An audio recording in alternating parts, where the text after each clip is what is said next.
means you, Rachel, and I are given 5 minutes just to complete. If we speak very fast, please forgive us.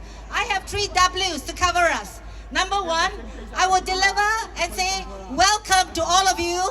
All the list of people I won't name already, you know me, but I must say, especially, of course, Prime Minister. Must say Prime Minister first. Prime Minister, where are you? Oh, here, okay. All right, Prime Minister, thank you for coming. I know this is a very busy weekend, especially we have other important guests who come to Singapore, but thank you for still staying put and coming. And for those of us who didn't know, the guest of honor is our Prime Minister, is for our security and his, okay? But thank you for agreeing so readily to support once again the disability organization. Thank you. We have, of course, all our first time that all of the well, except Yan Ling, all of the other mayors are all here. The CDCs are all 5 of them, including Southwest, you know, they're all represented here, everyone forming a contingent. Okay? Thank you for all the parliamentarians. We need you to speak up for us in Parliament, okay? So no free lunch, okay? All right, yeah, thank you. And thank you to all the ministries. We can't do this without all the public sector ministries.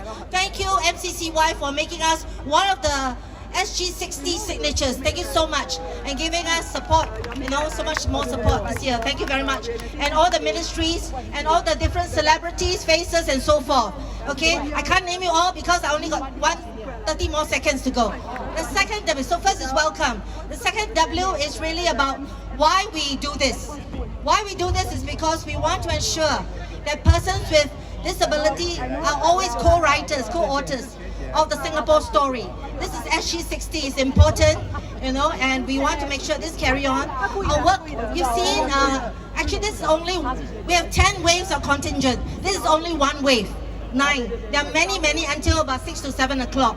If we have them all here, you'll be impressed. You'll know that this is not just talking, that we indeed want to make this the Purple Parade, not the Purple Parade itself, but the movement, the cause, the disability cause, a very significant feature of our Singapore social DNA. So please help us to make this happen. The job is not over. A lot of the kids with special needs or disabilities or different abilities, they grow up to be adults, and then seniors as well. So there's much work to be done to ensure the why still happens, to ensure that all of us have equal access to opportunities, equal access to what nearly all of us have.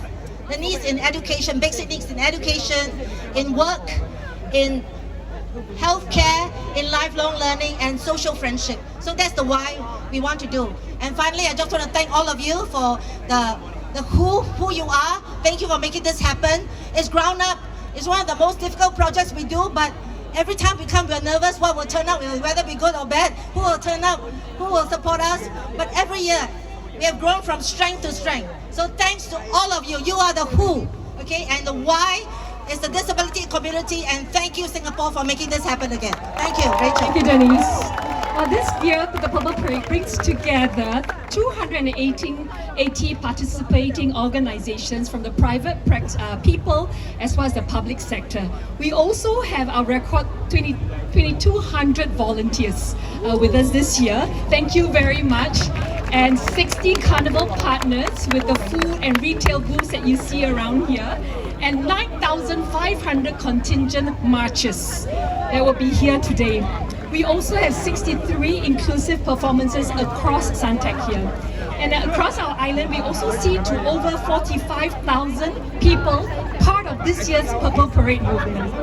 And from workplaces like Procter & Gamble, which I got to witness, at their SG60 celebration, they decided to focus on our PWDs. Thank you, our P&G friends. And I also want to thank Fairfield Methodist for being so inclusive in all that you do. So we see many organizations taking the ownership and the mandate for this cause. 2 years ago at the Purple Parade 2023, we announced 2 things. That we will start with what we call the Persons with Disabilities Leadership Development Program, and the second is the Life Grant Forward. Let me share with you a bit of the updates. I know many of you have been here since then. The Leadership Development Program is designed to up the capacity as well as the capability of our persons with disabilities, not just in the disability sector, but in where they lead across organizations. And we have been making this very intentional. We are now in our second cohort cohort, and almost half of our first cohort are here as part of our organizing committee for Purple Parade 2025. I want us to celebrate Zora. Zora is here. She's one of our MCs, an inclusive recruiter. She's wonderful. She brings energy and she's such a great leader herself. And Amanda who's here. She's visually impaired.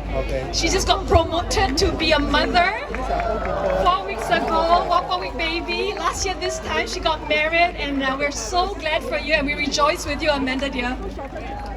And Max is here, so Max was recently nominated to join the committee of the Business Network of Singapore. So thank you, Max, for your leadership, the energy you bring, and who you are, Max. To all our employers here today, we invite you to nominate your staff with disabilities to come join us for our cohort 3 come March 2026. So the Life Forward grant is this, that we partner the Temasek Foundation, Boon Hyung and team, thank you so much. We launched the first Forward grant where we care for this particular grant is to care for persons with disabilities 18 years and above. So we have partnered with 2 huge organizations on intellectual disabilities as well as disabilities for people above 18. So looking ahead, we're expanding this particular grant to bridge the gap for the 18 years gap, to create solutions for 3 things: to live independently, live healthy, and also learn forever. And so for right now, I'm going to introduce Ping Siu. Ping Siu just got married earlier this year, but not before she met and won her 8th gold medal, and just a week before the wedding. So here's my good friend Ping Siu. Thank you so much. Thank you, Rachel. Thank you, man. Yeah. And I want to build on what the both of them have said about how inclusion goes beyond today, it goes beyond the Purple Parade. So we know that we come to the Purple Parade every year to celebrate. We celebrate abilities, we support inclusion of persons with disabilities. But inclusion must not stop when we turn 18. You know, we receive a lot of support when we're in school. You know, when we do exams, we get more times, but then when we become adults,